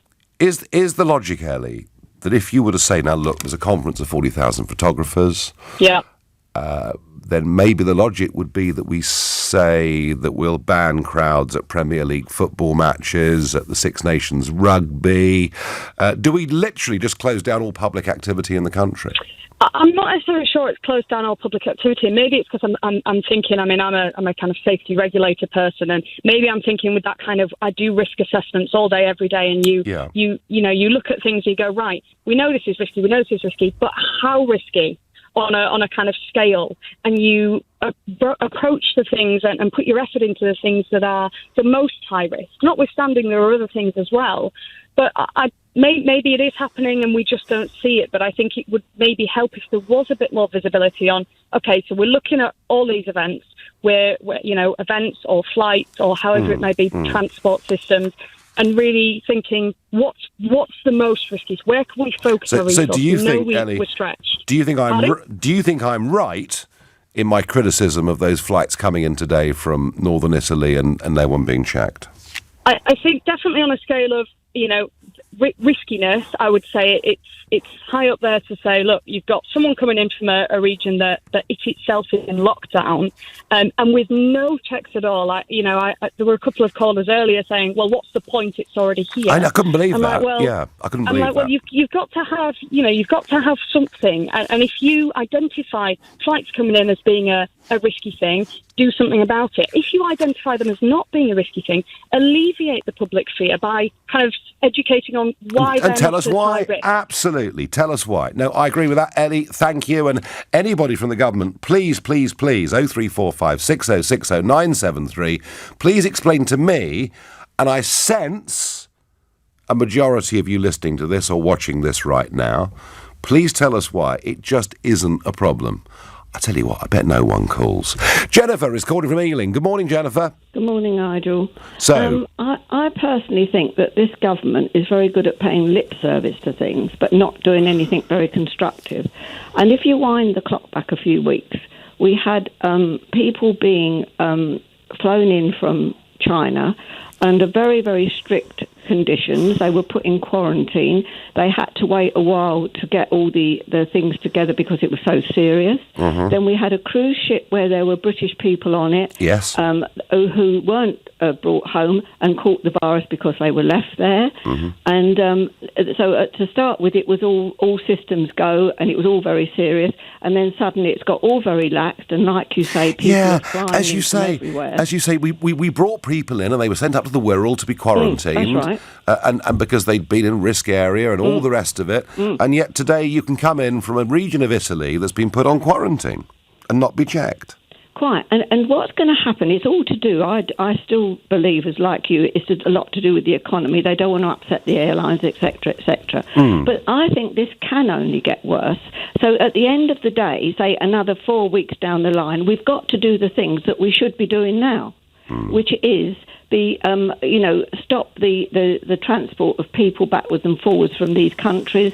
Take precautions wherever you can, and the country may suffer financially, but it's going to in the long run anyway. Yeah. And regarding supermarkets, why haven't the managers of these supermarkets had the foresight to see what the mentality of people is like and limited the toilet rolls and the hand wash and all that right from the very beginning? Well, because I think that's happening. It's not fair on some, say, elderly person who only goes shopping once a week for their things, and they cannot then get what they Jennifer, want. that they is might happening. even have to get a taxi to get there. That is happening. And that is I happening. have Some supermarket managers are now acting and are limiting the number of certain products it's like people can shutting buy. the door after the horse has bolted. And I have a particular interest in all this because my husband has COPD. Mm-hmm. So we are very, very worried about, I mean, he gets enough sort of chest infections anyway without, his immune system is shot to pieces.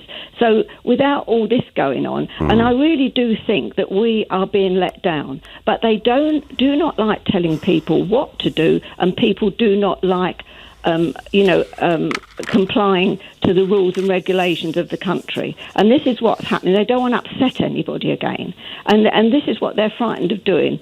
And I just think we're in an appalling situation, and I think that we haven't done enough. It's a very small country, it's a small island, and this could be rife all over the country if we're not careful. OK, Jennifer, thank you very much indeed. Well, some very, very split opinions there about how well the government's doing. Leslie said Boris's true colours shine brightly. He's interested in keeping the travel industry afloat by allowing tourists to travel in and out of places like Italy. Well, Leslie, Flybe collapsed the other day. The Prime Minister would not want, of course, to oversee the closure of hotel chains, cruise line companies, airline companies. If he doesn't want to precipitate that. And I can understand the caution, but I don't think checking individual passengers coming into those airports today and for the last couple of weeks would actually have damaged those airline companies in any way at all. This is the Sunday edition of the Nigel Farage Show. It's 11:30. Time for the news with Philip Chryssikos. 2 further patients have tested positive for coronavirus in Wales after recently returning from northern Italy. It's as Public Health England confirms a student at the University of Oxford has tested positive for COVID-19. Ahead of an official update on UK numbers later this afternoon, in Italy, 16 million people are on lockdown, with those in Lombardy and 14 provinces told they can't leave. The government is promising more money for flood defences, with an announcement expected in Wednesday's budget. Following the wettest February on record, the funding will help protect more than 330,000 properties in England over the next 5 years. 6 RAF jets have intercepted Russian aircraft as they tried to enter British airspace. The Ministry of Defence says the planes were tracked heading for the northwest coast of Scotland. LBC weather, sunny spells and occasional showers. Some of those showers heavy with a risk of hail and thunder mixed in, a high of 11 degrees. This is LBC. You can always trust that song about a little shark to get the kids in the bath. But all it takes is a bit of faulty plumbing to set off the bedtime waterworks. Thankfully, at trustedtrader.com, you can hunt out plenty of vetted, reviewed, reliable professionals in an abundance of trades. Like a plumber who'll rescue bath time. And just like that, it's safe to go back in the water. TrustedTrader.com. Early evening strolls, a run after work, or if you're feeling particularly brave, perhaps even tea time on the terrace. There's plenty to look forward to once the clocks go forward, and driving a brand new Audi could be one of them. Visit an Audi centre by the 31st of March and you'll receive between £250 and £3,000 towards models right across the range. So it's not just daylight savings that's ahead. Audi ones are too. Audi, Vorsprung durch Technik. At participating Audi centres, savings against list price. Order and register between 21st of February and 31st of March. Not available on RS models. Exclusions apply. Visit audi.co.uk. Want an easier way to run your business and take payments? You want Square. Whatever your business, sync it all together seamlessly with Square's integrated point-of-sale software, hardware and e-commerce tools to make sure everything's square at the end of the month.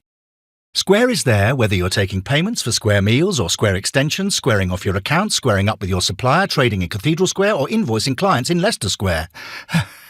With no long-term contracts, no wonder millions of businesses around the globe have gone Square. Visit square.com/UK to learn more. And go Square. Authorised by the Financial Conduct Authority for the provision of payment services. Okay, everyone, circus. I want to see you all give it 110%. There's no rest yet until you sweat. 20 push-ups. Go! Proper ones. Feel the burn. Or leave the motivation to Vitality. Take out our life insurance and you could save up to 40% on a Garmin fitness watch to help you keep an eye on your activity levels, however you stay active. Now that's real motivation. Just search Vitality Life. Life's better with Vitality. Variable discount. Postage and packaging terms and conditions apply. Formula One is back on Sky Sports. Watch it live to feel it all. It's lights out and away we go. He's going wheel to wheel. Oh, that's going to be contact.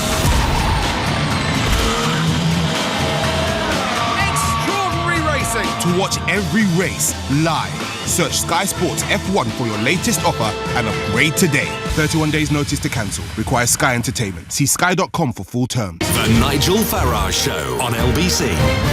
I know coronavirus is dominating absolutely everything, our thoughts, and we're having this debate, are the government doing enough? Is Boris giving real leadership? Two other quick points before we get back to it. The first is, you may have seen Harry and Meghan have been visiting the United Kingdom. Meghan giving speeches at schools, and then they appeared last night at a big event at the Albert Hall, and Harry was dressed in the uniform of the Captain General of the Royal Marines, a quite magnificent looking uniform, and he got a standing ovation from the crowd, and almost certainly that will be the last time that Prince Harry wears a uniform as Captain General of the Royal Marines. And he isn't just leaving this country to go out and live on the West Coast. He isn't just leaving his own family, the Windsor family here in the country. He's leaving the family bond that is the strongest one that he's had in his life, and that's his association with the military. And this is a hell of a thing for Harry to be doing. I just hope he's thought this through, because I think he could miss it absolutely dreadfully. Second quick point. Amber Rudd. I mean, she's more of a liberal than a conservative. She's hardly a right-winger or anything like that, and yet, she was invited by the Oxford Feminist Society to go and give a speech because it's been International Women's Day, and sort of half an hour before the event, it was boycotted. She was effectively no-platformed because she'd been in charge at the Home Office at the time of the Windrush scandal. And if you start off by arguing that you don't want certain speakers to come to your university. For example, you don't want Nick Griffin of the British National Party coming and speaking at the Oxford Union, or Marine Le Pen, or whoever it may be. Now, you may very well think that the views that Nick Griffin's BNP held were objectionable and wrong and bad, and that Articles 2 and 3 of their own constitution were discriminatory in every way. And I think actually you'd have been right. But as soon as you start banning people like Nick Griffin, as soon as you start closing down speech, rather than taking the grown-up approach, which is allow people to put their views out, and sunlight is the very best disinfectant for things like this. They would be exposed for what they were. Rather than doing that, this banning culture kicked off. And it's now reached even Amber Rudd. I mean, it's even reached Germaine Greer. Germaine Greer, who's fought for women's rights for over half a century, aggressively, said that men dominate the world too much and women have had an unfair deal. But now, because some people who were born as men want to identify as women and insist that they should be able to do all the things that women do, including playing rugby teams or whatever it may be, because Germaine Greer thinks that's wrong, suddenly she's transphobic. And so we see small minorities with different interests managing to dominate debate to such an extent that we're closing down real free speech and debate in this country. And I have to say, I felt pretty sorry for Amber Rudd, turning up to that empty lecture room at Oxford. And I think it says a lot more about the university, says a lot more about elements of our nation's youth than it does about Amber Rudd, who I may not agree with on everything politically, but goodness me, as somebody, as a woman who'd risen up to become, a very senior cabinet minister, of all the people you should want to hear from at an event commemorating International Women's Day, I would have thought it was her. OK, back to coronavirus. Is the government doing enough? What about panic buying? What's your local supermarket like? Helen says shops should be issuing soap, sanitizer and loo rolls and tin goods to each home. So none of this selfish... Oh, Helen, come on. There are 27 million letterboxes in this country. The idea that the sort of a little, emergency package would be delivered to every house, it isn't very practical. And indeed, Matthew Hancock, the Health Secretary, has got in some real hot water over this. He suggested on Thursday night, on Question Time, that a conversation was going on with the supermarkets that essential deliveries would be delivered to pensioners around the country. And the supermarkets all said, Mr. Hancock, you're a liar. We've had no such conversation whatsoever. Les says, Nigel, the least they could do is have a nurse and a doctor on each plane testing the passengers, thereby no delay and making it a lot safer for all of us. Les, that's far too grown up and far too practical and far too simple, clearly. And did you hear the news? Did you hear the 11:30 news? And this wasn't staged, But, I was talking about northern Italy, and the news read out by Philip Chrysakos, the lead item was 2 further patients have tested positive for coronavirus in Wales, having recently returned from northern Italy. It is very likely that someone or more than one person today with coronavirus has landed at either Gatwick, Bristol or Heathrow, or maybe all of them, and has then got in a private hire taxi, has then got on a London Underground and spread this further, and we have not even tried to find out whether they're carrying this or not. And I think that is bad, weak government. I don't want to spread panic, but I think we should be trying to stop the spread of this virus. Keith is calling from Romford. Keith, good morning. Good morning, Nigel.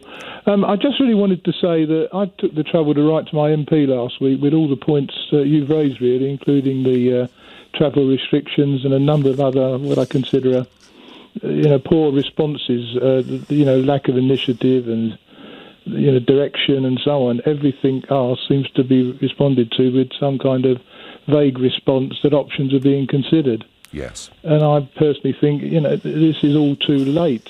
Now, most of the early cases, all the early cases came in from people flying into this country. Yep. I can't quite understand why there wasn't an action plan to try and address that. And most of Matt Hancock's responses seem to be along the line of, well, it's too late now. Yeah, I've had some callers this morning, Keith, say, look, the fact that it may be too late doesn't mean we shouldn't add and compound to the problem, does it? No, I don't think you will stop it. Because there'll always be an opportunity. I don't think it will stop everybody because of the way the symptoms arise, but even if 2 or 3 people are stopped, that's 2 or 3 people you don't have to then track. Exactly. We've been overwhelmed by the number of people who are being tracked. The whole response seems to me vague and lacking direction. Okay. We can't even tell people not to shake hands, Nigel, which is... Well, one message is we shouldn't shake hands, and then the Prime Minister sort of almost boasts that he went round the hospital and shook everyone's hand.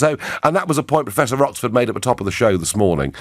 He thinks there should be a bit more leadership in that. Keith, thank you for your point of view. Now, John in Market Drayton takes issue with me. I'm really fed up with you, Nigel. You're forever looking for fault. Boris has medical experts, an NHS minister all over the media. Yeah, he does. Boris isn't a medical expert, and if he makes an error, you'll be jumping down his throat and gloating.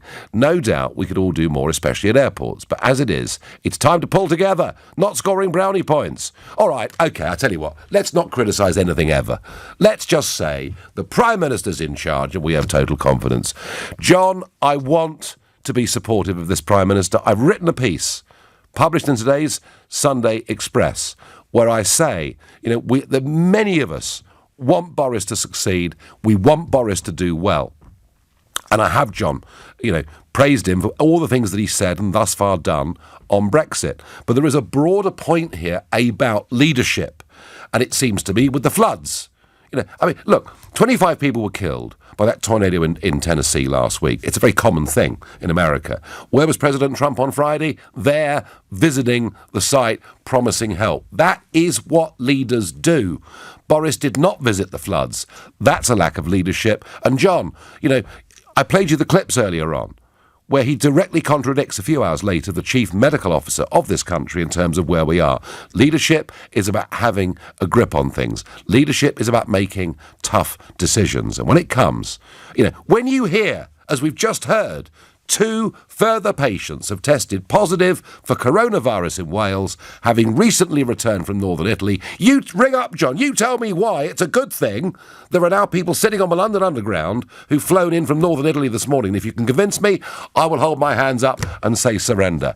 Let's go to Lucy, who's a new caller in Mitcham. Lucy, good morning. Hello, Nigel. Great to speak to you. It's really good to have this conversation. It's important, isn't it? Me and my partner travelled back from Venice on the 24th of February, came back into the country. We were due to actually fly to Tokyo the following week on the 4th of March.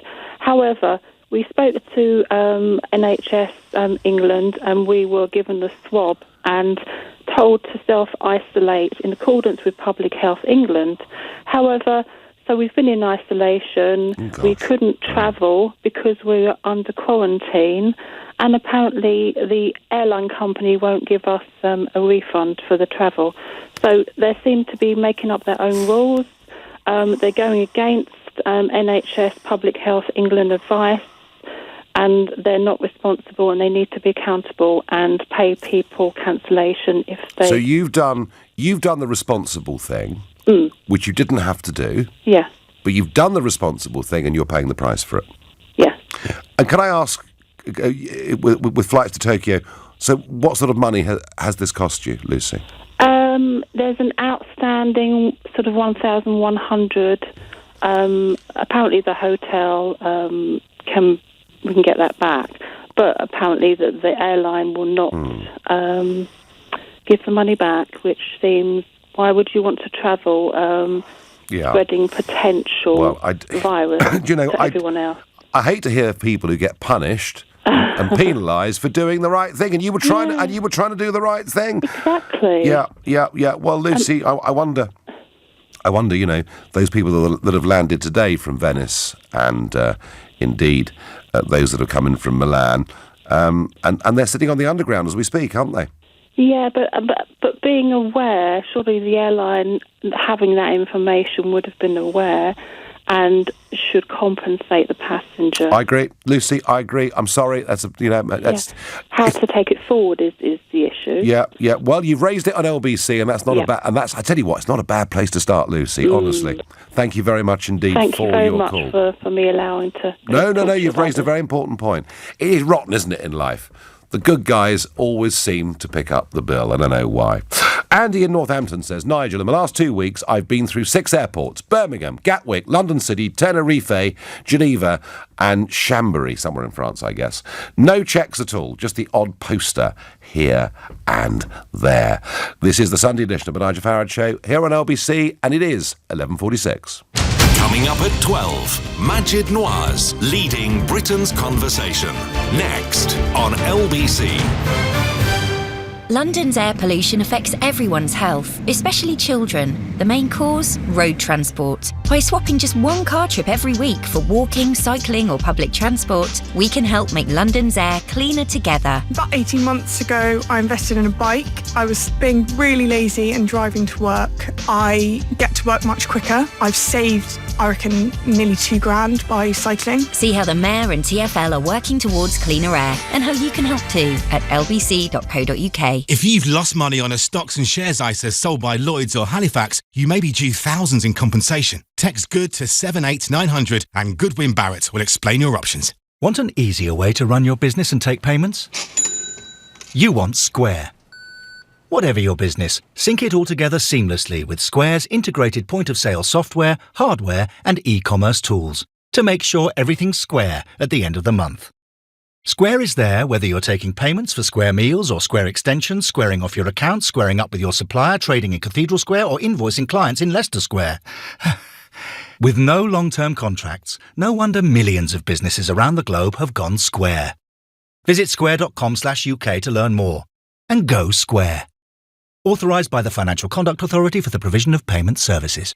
Have you got the pass? You know, the National Art Pass. It's the Check Out the Big Exhibitions Pass, the half-price entry and free admissions pass, and the See It Up Close Pass. It's the Carrot Cake in the Cafe Pass, the Instagrammed It Before You Pass, the Kensington Palace and Cardiff Castle Pass, and the Tate St Ives and Garden Museum Pass. It's the Let's Be Spontaneous Pass and the Happy Birthday Mum Pass. Free entry to 240 museums, galleries and historic places, as well as 50% off major exhibitions. It's the National Art Pass. See more for less.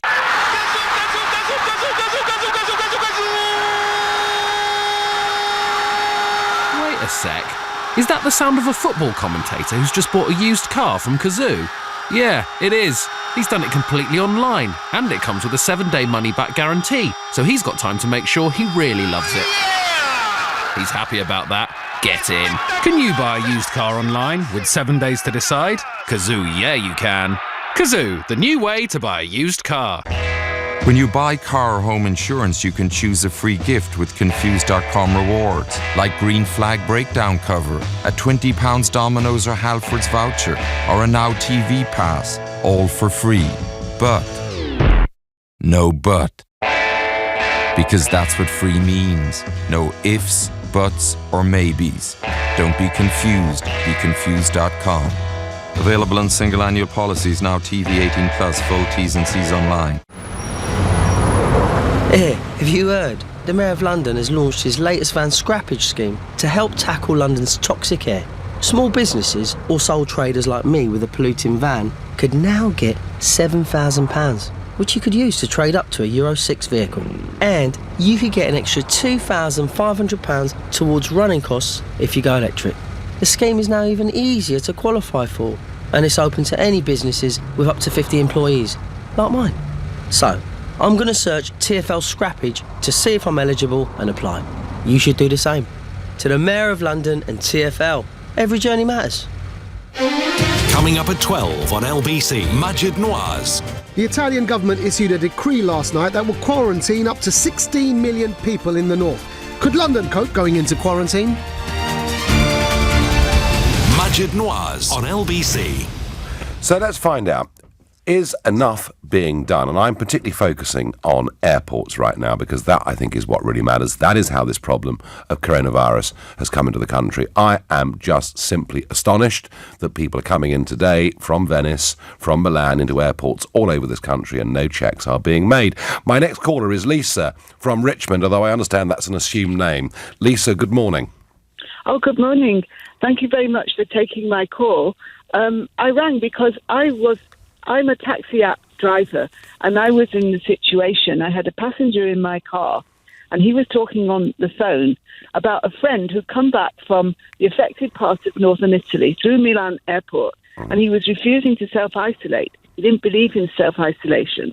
And he'd been mixing with this passenger, and he was saying, anyway, the incubation period is only 9 days, not 14 days. Well, I'm nearer 70 than 60, and I'm also an asthmatic, and I'm the main breadwinner in the house. And I didn't want to catch this virus off this guy. And so I asked him, would he get out? I said I was concerned by what he was saying. But he said, OK, I'm going to complain about you. And he complained about me to the taxi firm. And now I'm unable to drive. And they won't speak to me. I don't know why. I don't know whether it's because they think I'm at risk, because this guy was at risk. So this was, Lisa, without naming names, because that would get all of us into terrible trouble. But so you were working for a company, were you? Yes, I was, and it was last Thursday, and I got taken off the app that day, and since then I keep messaging, and they say we haven't got any update for you. I mean, I presume it is this passenger because he said he was going to complain. But what I'm trying to say is I don't know whether I've been suspended because I asked the passenger to leave the car. And I don't know what the taxi app policy is on it, whether drivers are obliged to carry passengers, even if they believe that they may be at risk. I don't know. Lisa, I don't know. And best in life when you don't know to say so. But I'm putting an appeal out now for anyone that does know the law on this. If somebody has taken a private fare, do they have to continue to the end? Well, I guess if there was abusive behaviour or violent behaviour, you wouldn't be expected to continue, but you clearly felt you were potentially at risk, Lisa. Yes, because the passenger thought he was at risk. That was what the whole conversation was about. He said, if this guy's got it, then I'm completely, he thought, then I'm completely screwed. And I thought, well, where does that leave me? And I didn't really like the way that he was talking as if I was some kind of lower order and it didn't matter if I caused anything. It was a complete lack of thought, a complete lack of care. OK, Lisa, I'm sorry for your situation. It sounds pretty horrid, and I'm putting out this appeal. Let's find out what the law is in your situation, because there must be one. Thank you. Let's go to John, who's a new caller from Orpington. John, good morning to you. And good morning to you, Nigel. My wife and I are supposed to be in Venice today. We were going on a 4-day break. Yep. We're both elderly. We're disabled. And a nice place to go. Yeah. Yeah, absolutely. We have, as I say, we're elderly, both disabled, have underlying health problems, and we need carers. We decided not to go because of things like we don't want to be in the airports, on the planes, in hotels with other people. Someone coughs too many times, and then we're stuck in the hotel being quarantined in northern Italy. When we come back, we have to self-isolate or go into quarantine. And I would ask the government, what are my carers supposed to do? We have to have carers coming in to us daily. Are they supposed to not come in anymore, or it's a very what happens there? Well, doesn't that apply to carers, to nurses, to doctors, to everybody that helps other people? John, absolutely. How can we self-isolate? Do you know, again, as this story develops, more and more permutations emerge, but you're absolutely right. The situation with carers is a very, very good one, and I don't know the answer to that either. And so you have carers every single day, do you? Yes. Yeah. Gosh, John, I don't know. Did you get any of your money back from the airline? No, none at all. Because of the government won't say to us, don't go. If they said that, or at least said to people like us who can't care for ourselves, don't go. And then we've got a chance of getting our money back. But, of course, Ryanair went out there with the plane, no doubt, less than half full. Yes. But, of course, they're being paid for every seat. So they're not going to cancel those planes until the day comes when people stop booking the seats. And then those planes will be cancelled. And that's what will happen in the near future. Should the government have done more here, John, in your view? Of course, they should have said that we should not go to northern Italy, and then I could have got our money back. Well, at the moment there are planes coming into northern Italy, and they were going out there yesterday, and it hasn't happened. John, you raise a very, very good point about carers. What is the situation with carers for those patients that are in self-isolation or quarantine? It's a very, very good point, John. Thank you for your call. Rob is a new caller from Epping. Rob, good morning. Good morning, Nigel. Pleasure to speak to you. Pleasure to speak to you. Yes, me and the wife, we went out to Venice last Monday, and as we obviously went through passport control, they was obviously all dressed up with a protective regalia in Venice with masks and suits and stuff, and we was checked for temperatures out there. So you would check. So just to get be clear here, Rob, you would check your temperature was checked at Venice Airport, yeah? Going into Venice, that's correct, Nigel. Okay, thank you. And what happened when did you come home? We come back yesterday morning, flew in about 2:00 in the afternoon. And what happened? Was no checks whatsoever. No, nothing at all. We was absolutely flabbergasted.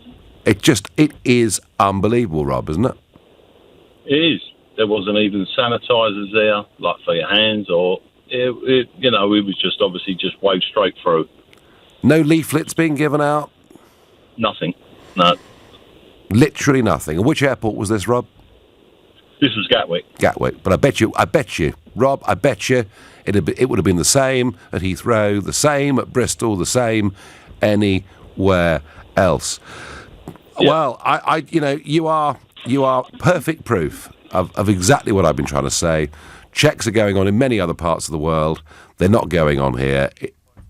So what happens to you now, Rob? Are you self-isolating or back to work tomorrow, or what are you going to do? Yeah, we're back to work tomorrow. I mean, we've got no symptoms in regard to regard to symptoms of this coronavirus. It was actually a pleasure being in Venice because so many people had cancelled going out there. Yes. And we was just obviously it was nice to be in an area where it's normally obviously extremely busy, with being easy access to all the main features there. Well, no, Rob, I've been to Venice many times. Fantastic place. But do you feel that as a returning visitor from northern Italy yesterday, that the government should be giving you advice about, in some way, about what you should not be doing? Yeah, most definitely. Yeah. I mean, Rob, I would suggest that maybe you should be tested.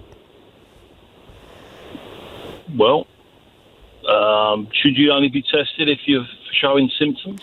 Well, the trouble is that by the time you develop the symptoms, this thing may have spread to lots of other places. But look, I'm not a doctor. I'm not pretending to be. Rob, thank you. And Boris Johnson is not a doctor, and he's certainly not pretending to be. In fact, he's very good at contradicting directly what is said by the chief medical officer. I think it's appalling that there are people sitting on London Underground right now who've flown in from northern Italy without any checks at UK airports whatsoever. I'm back tomorrow at 6. At 3 this afternoon, it's Ian Payne. But right now, it's Majid Nawaz. Thank you, Nigel. Coming up, the presence of so many politicians of South Asian heritage on the front rank of conservative politics, for instance, is a victory for anti-racism. So is it racist to assume that a person of colour should be left-wing? Before that, decree last night that will seal off a large swathe of the north of the country to stem the spread of coronavirus. The area is home to anything up to 16 million people. That's 16 million people quarantined in North Italy. Do you think London